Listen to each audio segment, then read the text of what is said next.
ମାନେ ଆଜିର ରେସିପି କି ଆପଣମାନଙ୍କୁ ସ୍ୱାଗତ। ଆଜି ମୁଁ କରିବି ମସଲା ବାଟିବିନି, ଛେଚା ମସଲାରେ ମୁଁ ଏଠି ମାଛ ମସଲା କରିବି ତିଆରି। ବହୁତ ବଢ଼ିଆ ଲାଗିବ ଟେଷ୍ଟ ଖାଇବା ପାଇଁ। ଛେଚା ମସଲାରେ ଯେକୌଣସି ଆପଣ କରିବେ ଖାଇବା ସେଟା ବହୁତ ବଢ଼ିଆ ଲାଗିଥାଏ। ମୁଁ ଏଠି ଦେଖନ୍ତୁ ପ୍ରଥମେ ମାଛକୁ ଧୋଇ ଦେଇକି ଏଠି ମ୍ୟାରିନେଟ୍ କରିକି ଲୁଣ ହଳଦୀ ପକାଇ ରଖିଦେଇଛି। ତା ପାଇଁ ମୁଁ ସବୁ ସାମଗ୍ରୀ ନେଇଛି। ଦେଖନ୍ତୁ ଲୁଣ, ହଳଦୀ ପାଉଡ଼ର, ଲଙ୍କା ପାଉଡ଼ର, ଜିରା, ଗରମ ମସଲା, ଏଠି ଜାରିବା ପାଇଁ ପିଆଜ, ଅଦା ରସୁଣ ଛେଚା ଆଉ ଟମାଟୋ। ପ୍ରଥମେ ମୁଁ ଏଠି କଢ଼େଇ ଭଲସେ ଗରମ କରିଦେବି। ଗରମ ହେଲା ପରେ ମୁଁ ଏଠି ସୋରିଷ ତେଲ ନେବି। ସୋରିଷ ତେଲରେ ତରକାରୀର ଟେଷ୍ଟ ବହୁତ ବଢ଼ିଆ ଆସିଥାଏ।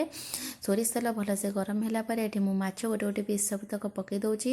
ଆପଣଙ୍କ କଢ଼େଇରେ ଯେତିକି ବି ଜାଗା ହେବ ସେହି ହିସାବରେ ମାଛ ପକାଇବେ। ବେଶୀ ମାଛ ପକାଇଲେ କାହିଁକି ନୋଟିବାକୁ ଅସୁବିଧା ହେବ, ମାଛ ସବୁ ଭାଙ୍ଗିଯିବାର ଚାନ୍ସ ଥାଏ। ସେହି ହିସାବରେ ଦେଖିକି ଆପଣ ଯେତିକି ଜାଗା ହେବ କଢ଼େଇରେ ସେହି ହିସାବରେ ମାଛ ପକାଇବେ। ଦେଖନ୍ତୁ ମୁଁ ଏଠି ମାଛ ସବୁତକ ପକାଇଦେଲି। ତାକୁ ଭଲସେ ଗୋଟେ ପଟ ସାଇଡ଼୍ ହେବା ଯାକେ ମୁଁ ଅପେକ୍ଷା କରିବି। ହେଇଗଲାଣି, ମୁଁ ଏବେ ତାକୁ ନଉଟେଇ ଦେବି। ମାଛ ଯଦି ନ ହେଇଥିବ ଗୋଟେ ପଟ ସାଇଡ଼୍ ତାକୁ ନଉଟେଇଲେ ସେଇଟା ଭାଙ୍ଗିଯାଏ ମାଛ।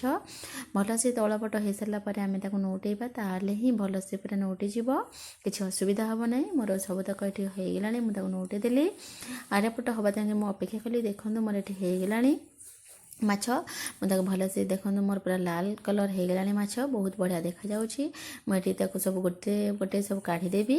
ମାଛ ସବୁ କାଢ଼ିଲା ପରେ ଦେଖନ୍ତୁ ମୁଁ ଏଠି ସବୁ କାଢ଼ି ଦେଉଛି ମାଛକୁ। ମାଛ ସବୁତକ ଏଠି କାଢ଼ିଦେଲି। ତାପରେ ସେଇ ତେଲରେ ମୁଁ ଏବେ କ'ଣ କରିବି ନା ଏଠି ଗୋଟା ଜିରା ପକାଇଦେବି। ଦେଖନ୍ତୁ କେତେ ବଢ଼ିଆ ସେ ମାଛ ସବୁ ହେଇଯାଇଛି। ସେଇ ତେଲରେ ମୁଁ ଏବେ ଗୋଟେ ଜିରା ପକାଇଦେଲି। ଜିରା ଫୁଟିଲା ପରେ ମୁଁ ଏଠି ପିଆଜ କାଟି ରଖିଥିଲି ତାକୁ ପକାଇ ଦେଉଛି। ପିଆଜକୁ ଭଲ ଭାବରେ ଜାରିଦେବି। ଲାଇଟ୍ ବ୍ରାଉନ୍ କଲର୍ ହେଲା ଯାକେ ମୁଁ ଏଠି ପିଆଜକୁ ଜାରିଦେବି। ଦେଖନ୍ତୁ ପିଆଜ ମୋର ଏଠି ଲାଲ କଲର୍ ହେଇଗଲାଣି। ମୁଁ ଏଠି ଯେଉଁ ଛେଚିକି ରଖିଥିଲି ଅଦା ରସୁଣ ପିଆଜ ତାକୁ ହାଲକା ଛେଚିକି ରଖିଥିଲି ତାକୁ ପକାଇ ଦେଉଛି। ଛେଚା ମସଲା ବହୁତ ଟେଷ୍ଟ ଆସିଥାଏ, ତରକାରୀର ବହୁତ ବଢ଼ିଆ ବାସ୍ନା ବି ଆସିଥାଏ, ବହୁତ ଟେଷ୍ଟ ବି ଲାଗିଥାଏ। ଆପଣମାନେ ନିଶ୍ଚୟ ଘରେ କେବେ କରିକି ଟ୍ରାଏ କରିକି ଖାଆନ୍ତୁ। କେମିତି ଲାଗିବ ଆପଣ ମୋତେ କମେଣ୍ଟ କରିକି ଜଣାନ୍ତୁ। ଦେଖନ୍ତୁ ତାପରେ ଏଠି ମୁଁ ସ୍ୱାଦ ହିସାବରେ ଲୁଣ ନେଇଯାଉଛି। ଲୁଣ ପକାଇ ସାରିଲା ପରେ ଏଠି କଲର୍ ହିସାବରେ ହଳଦୀ ପାଉଡ଼ର ପକାଇ ଦେଉଛି। ଦେଖନ୍ତୁ ହଳଦୀ ପାଉଡ଼ର ପକାଇ ସାରିଲା ପରେ ଏଠି ଆପଣ ଯେତିକି ହିସାବରେ ଲଙ୍କା ଖାଇବେ ଆଗ ସେଇ ହିସାବରେ ଆପଣ ଲଙ୍କା ପାଉଡ଼ର ପକାଇଦେବେ। ଏଠି ସବୁତକ ପାଉଡ଼ର ପକାଇ ସାରିଲା ପରେ ଏଠି ଭଲ ଭାବରେ ତାକୁ ମସଲା ସହିତ ମିଶାଇ ଦେଉଛି, କାହିଁକିନା ତଳ ଲାଗିଯିବ। ଖରିକା ଭଲସେ ଚଲେଇବେ। ଭଲସେ ମସଲା ପାଉଡ଼ର ସବୁ ପିଆଜ ସାଙ୍ଗରେ ଭଲସେ ଗୋଳେଇ ଦେଲି, ମିଶାଇ ଦେଲି। ତାପରେ ଏଠି ମୁଁ କାଟିକି ରଖିଥିବା ଟମାଟୋକୁ ପକାଇ ଦେଉଛି। ଟମାଟୋକୁ ପକାଇକି ଭଲସେ ମସଲା ସହିତ ମିଶାଇ ଦେବି, କାହିଁକିନା ତଳ ଲାଗିଯିବ। ମସଲା ସହିତ ଭଲସେ ମିଶାଇ ଦେଲି। ଟମାଟୋ ଟିକେ ଜାରି ହେଲା ଯାକେ ଅପେକ୍ଷା କରିବି। ଟମାଟୋ ଏଠି ଜାରି ହେଇସାରିଲାଣି। ମୁଁ ଏଠି ପାଣି ଟିକେ ଦେଇଦେଉଛି। ପାଣି ଦେଲେ ଛେଚା ମସଲା ଟିକେ ସିଝିବ। ଟିକେ ସିଝିଲେ ଯେତେ ସିଝିବ ସେତେ ତାର ଭଲ ଫ୍ଲେଭର୍ ଆସିବ। ଦେଖନ୍ତୁ ଏଠି ଭଲସେ ସିଝୁଛି ମସଲା। ତାକୁ ଭଲସେ ଟିକେ ଟିକେ ଛାଡ଼ିକି ଘାଣ୍ଟି ଦେଉଛି। ତାପରେ ଏଠି ଗରମ ମସଲା ପକାଇ ଦେଉଛି।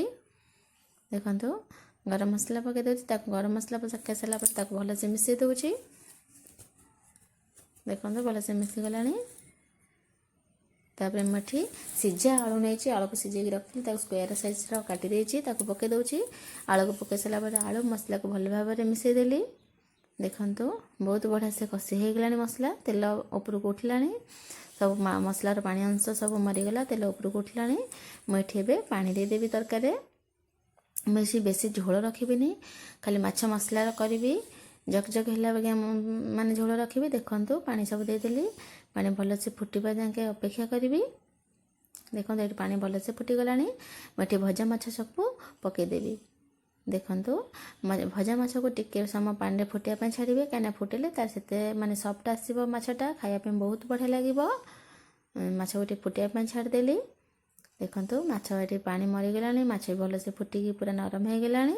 ମୁଁ ଏଠି ଆମର ମାଛ ମସଲା ରେଡ଼ି ହେଇଗଲାଣି। ମୁଁ ଏଠି ଧନିଆ ପତ୍ର ଲାଷ୍ଟକୁ କାଟିକି ରଖିଥିଲି ପକାଇ ଦେଉଛି। ଦେଖନ୍ତୁ କେତେ ସୁନ୍ଦର ଦେଖାଯାଉଛି ତରକାରୀ। ମାଛ ବହୁତ ସଫ୍ଟ ହେଇଛି, ବେଶୀ ଝୋଳ ନାହିଁ, ଜକ ହେଲା ଭଳିଆ ହେଇଛି ଆମର ମାଛ ମସଲା। ମୋର ରେସିପିଟି କେମିତି ଲାଗିଲା ମୋତେ ନିଶ୍ଚୟ ଜଣାଇବେ କମେଣ୍ଟ କରିକି। ଯଦି ଭିଡ଼ିଓଟି ଭଲ ଲାଗିଥିବ ଲାଇକ୍ କରିବେ, ସେୟାର କରିବେ, ସବସ୍କ୍ରାଇବ୍ କରିବେ।